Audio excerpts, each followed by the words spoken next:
পটুয়াখালীবাসী, আপনারা কেমন আছেন সবাই? আমি তো দেখলাম যে গতকালই এসে আপনারা বসেছিলেন, কষ্ট হয় নাই? সারাদিন খাওয়া দাওয়া করতে পেরেছিলেন তো? নামাজগুলো সময় মতো পড়তে পেরেছেন? মাশাআল্লাহ মাশাআল্লাহ, আল্লাহ তাআলা কবুল করুক, আমরা পড়ি আমিন। আমার, আপনারা শুনেছেন যে প্রতিটি বিভাগে আমরা একটি করে প্রোগ্রাম দিচ্ছি, একবার করে সফর করছি। তারই ধারাবাহিকতায় বরিশাল বিভাগের এই প্রোগ্রাম আমাদের মাসুদ ভাইয়ের কারণে বাধ্য হয়ে আমাকে পটুয়াখালীতে দিতে হয়েছে। মাসুদ ভাই এমন ভাবে ধরেছেন, রিকোয়েস্ট করেছেন, সেটাকে ডিনাই করার, রিজেক্ট করে দেওয়ার সুযোগ আর হয়নি। আলহামদুলিল্লাহ, খুব চমৎকার একটি শহর, অসাধারণ একটি নগরী।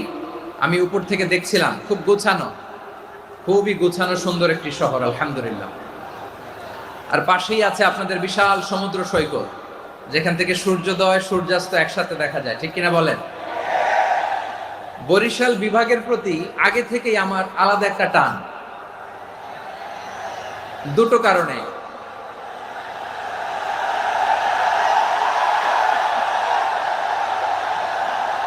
আলহামদুলিল্লাহ আলহামদুলিল্লাহ, মাশাআল্লাহ। এই গণজোয়ারকে আল্লাহ তাআলা ইসলামের পক্ষে কবুল করে নিন।